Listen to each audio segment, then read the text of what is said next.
already have my tips on the stand, and everything I use in this video will be linked in the description box down below. But as you can see, this nail look is going to have 4 different designs, but I need to keep myself organized. So I'm going to lay out the tips from pinky to thumb so that I don't mess up the design and we can keep things flowing without too much thought. Now that I'm all organized, I'm going to begin prepping for some polish. You can do this multiple ways. I will be using the Gel X Prep by Opre, and this is going to chemically etch to create some texture here so the polish has something to grip onto. Now, if you do not have this product, that's okay. You can either buff the extension with a buffing block, pull out a mini standing band and your e-file, or you can just go in with base gel. So you'll see that I am moving the brush in different motions, so up and down, side to side, in circles, so I can get that etching onto the nail. The thing with press-on nails is I know that I have the intention of wearing them again, so whether it's the following week or a year from now, but when I pull them out of my drawer, I don't want the polish to be chipping looking crazy. So prepping is super important when making press-on nails. Even though this set has 4 different designs, we're only going to be using 2 different base colors. 3 of the nails will have a neutral nudie pink. The pinky and the thumb are going to have this brown base. So what I really like about these stands is I can connect them, I can break them apart fairly quickly. I'm struggling a little bit, but usually I can get them on pretty quickly. I like to connect them if they have a similar base color because I can get it done faster. Once I have everything connected, I'm going to start applying my first base color, which is this nude pink here. Since I will be using a lot of brown, I wanted something that had a neutral yet brown undertone. I really love the D&D sheer collection. It's easy to build, self-levels really nicely. I don't want to be able to see my natural nail under these, so I'm actually going to be going in with 3 layers of this.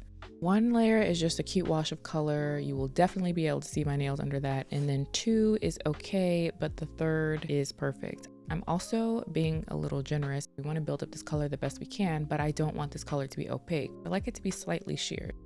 So my next base color is going to be a brown, but I don't have a jelly brown. I didn't feel like buying one. I had this color here. It's a very warm brown. So what I'm going to do is mix a no wipe top gel to shear it out a bit.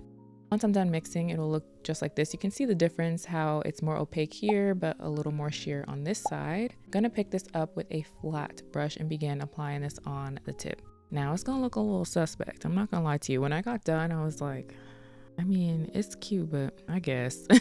When applying polishes with a brush though, make sure you're not applying too much pressure. Be kind of light because otherwise you'll get streaks. Okay, so it looks a little muddy, but we're gonna go ahead and cure this for 60 seconds. And I will be doing an isolated chrome design for the ring and the pointer finger. So I will be applying a matte top gel. And this is the Doughy matte top. I really like this one for isolated chrome. If you are not able to get your hands on this, one of the things that can work is buffing the nail to remove the shine and then doing your isolated chrome design. I will say applying it takes like, I don't know, 15 seconds, and buffing the nail may take closer to 30, but you at least have options. So at this point, I have my base colors laid down and I'm going to just do 1 design at a time so I'm not jumping all over the place. So for the first design, we're going to be creating that golden, let's call it a golden ring. It's not really a ring, but oblong circle. And I will be using Crazy Top Thick for this part. If you're not familiar with this product, it is by Genbi Korea, but it is a no wipe gel. Once you cure it, add chrome on top and boom, you have an isolated chrome design. So I'm going to start at the top and then work my way around. And to make things kind of irregular, not perfect, I am just curving my brush a little bit in random spots, just making sure everything connects in the end though. And then I'm gonna grab some gold chrome and a silicone tool and start applying this onto the shiny areas. What I find to be best is to make sure there's only a little bit of chrome on whatever tool you're using and then buff that in. When I say buff, basically I am just applying pressure and moving up and down, side to side, going in different motions so that it's really in there. Once I'm done, I'm going to dust everything away and you can see we have our isolated chrome design. So I'm not going to top coat just yet because I'm going to top coat the entire set together. So we're going to put this to the side and begin working on the next design. If you have seen any of my recent videos, you've seen me do this design a lot because I love it. It's so quick. I get so many compliments anytime I do it. I'm obsessed at this point, at least for now. If you haven't seen me do this, basically what I like to do is get a very thin liner brush and I make small short strokes starting at one side and then looping my way to the other side. And I basically just go back and forth until it looks good. I'm just flash curing maybe for 2 to 3 seconds. It's really not long. To me, this gives a more layered look because if I were to leave this wet, right, and try to add more lines, if I'm dragging my brush through it multiple times, I kind of lose that layered effect. Do a full cure. And then we're going to do the exact same thing we just did on the other nail, taking that gold chrome and buffing the chrome in on top of those lines. Once I'm done, it'll look something like this. And we're going to put this one to the side, and now we're going to begin working on the middle finger. This is where we're going to do our 3D flower. But before I grab my mold, I am going to be making a brown outline using that same polish from earlier. For this, use a very thin, comfortable liner brush and let it do all of the work. I like to start at the base of the nail, so where the cuticle area is, swoop around and then work my way towards the tip. Then I'll just go back and forth until everything is connecting. And if you want to clean up your lines here, what I would recommend is using a flat brush and alcohol or acetone, but make sure you do that before you cure. You can grab some 3D clay and mold your own flowers, but I did want this video to be very beginner friendly. The most beginner friendly way to get even flowers is to use a silicone mold. So I'm going to be taking this shade here. I'm just going to place this into the silicone mold. To make sure the polish is evenly distributed, I am going to be taking the Diami cone tool and pressing downwards. When you're working with your silicone mold, make sure you flip it to the other side and face you to see if all of the polish is filling into the cracks and crevices, because sometimes it may not. And you'll see that there are little air bubbles here. And this is why I like the Diami cone tool, because it's pointed, it's small. Plus, I use this tool for literally everything: molding, shaping, chroming, everything. Fully cure this, and at this point, I'm going to be able to pop this mold out. But you know, I was a little messy, so I'm gonna have to take off the excess pieces. It's very quick, easy, and simple. Just take some cuticle nippers, boom, bam, boom, gone. To place it onto the nail, I like to take Ivy Fix Gel and put some on the back, lay it onto the nail using some pointed tweezers. I'm just gonna flash cure in place for now because I do want to add some color on top of this flower. So I'm actually using a eyeshadow palette that I have. I am obsessed with this palette. It's my everyday go-to eyeshadow palette. So I don't want any nail tools touching the pigment. So instead I'm using a microfiber eyelash swab, and this is disposable. So whatever I have on this, if it's not enough, it just won't be enough. I'm gonna toss it in the trash once I'm done. I'm only placing the pigment in the center of the flower. I'm not fully covering it. I started off blending with my brush, but I didn't like the way things were looking. So instead I took my finger and gently tapped, and that was the vibe we were going for. Next, I wanted the entire set to be cohesive, so I'm taking the Cocoas Markers line in the black shade, and I'm taking the smallest side of the dotting tool and just making these like little spots on the nails. Once I'm done, I am going to fully cure this and then go back in with a little bit more Ivy Fix Gel, move it in a circular motion so that it's like a glob right in the center and the caviar beads can sit directly on top. It's time for the final design, which is our animal print nail.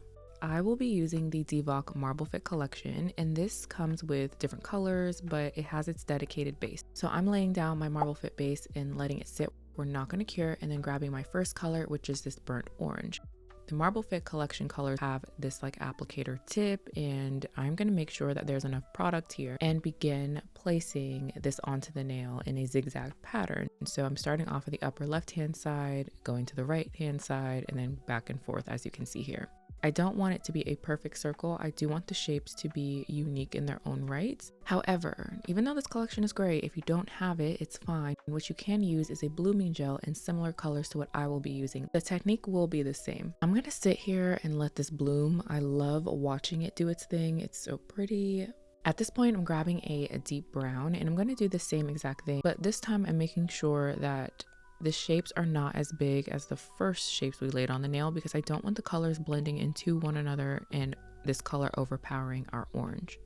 So when you look at an animal, at least I'm going to use my dog as a reference point here, but their spots are not super perfect and the edges are feathered. So that is what I'm going to do, taking some of the product off of the brush first though, and I'm just going to feather the edges as everything is blooming so it looks very organic, at least in my eyes.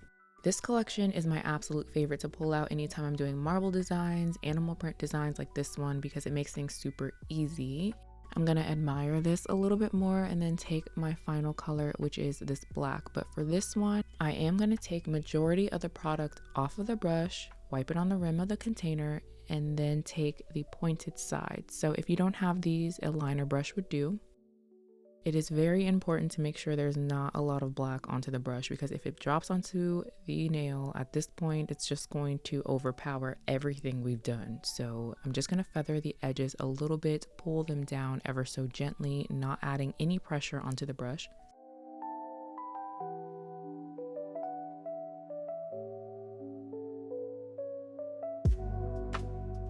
So as everything is bluing, if you see areas that you want to be darker, you can add some more color. If you see some things that need to be lighter, go ahead and add more of that burnt orange, but you can go back and forth. And it's best to do this when everything is blooming so that you can really get a true sense of what the nail is going to look like once it's cured. This is why I like to lay a thin layer of the Marble Fit base, because if you add a thicker layer, the colors bloom super fast. And I do want time to tailor everything, to clean things up if I need to, make it look exactly the way I want it, and I don't want it having full control, even though it's super easy. Once you are done with these though, I do recommend putting the top on very tight because they do have a strong scent. And when I open these bottles, my dog takes off running. He is like, I don't want to smell this. If I'm in one side of my house, you can smell it in the other side pretty strong. So make sure you keep them nice and tight and then store them away so the smell isn't lingering, even though it does go away once you cure. Before I cure, I want to make sure that the colors aren't bunched up in one area. So I'm taking a clean liner brush that has no product on it and just smoothing out the colors and the nail, and then fixing any small imperfections that I don't like. And then I'm going to pop this in my lamp finally for a full 60 seconds. And last but certainly not least, I am going to add a glossy top gel. For the nails that have the isolated chrome design, I'm going to switch over to my doughy top because this is my dedicated chrome top gel. I don't want any gold particles in my brand new Bevla. Sorry. And then I'm doing my final cure, and here what the nails look like all done. I love this design so much, but this video is not over because I do want to show you how I apply my press-on nails so that they last for at least 2 weeks. And plus, of course, don't you want to see these nails on some real hands? Of course you do. So let's go ahead and jump into that. So just like if you were applying gel extensions, you do still need to prep your natural nail. So I would apply a cuticle remover or a cuticle softener and then begin pushing back my cuticles with this tool here. Then I'm going to flip the tool to the other side and remove the dead skin that's still sitting on the nail plate. Afterwards, I am going to buff my natural nail with this buffing block, and I'm also going to add some texture on the bottom half of the press-on nail, but for this I will be using my mini sanding band in E-file. Then I'm taking some alcohol and a lint-free wipe and cleansing the nail before going in with my nail glue and placing that on the bottom half of the press-on nail. I'm only going to put a pea-sized amount here and then line the press-on nail up with my cuticle area and press down slowly in a 45-degree angle. And then I'm going to apply pressure and sit here, I would say for about 20 seconds, just making sure as the glue is air drying, the press-on nail isn't slipping out of place. So here are what the press-on nails look like on my hands. I wear press-on nails all the time, especially if I am going somewhere and I just want a quick little vibe. This is what I do. So I hope you enjoyed this video. If you did, be sure to give it a thumbs up. And if you want to see more press-on nail tutorials, leave a comment down below. If you're not subscribed, and make sure you do so on your way out. But in the meantime, I will see you in one of these videos here.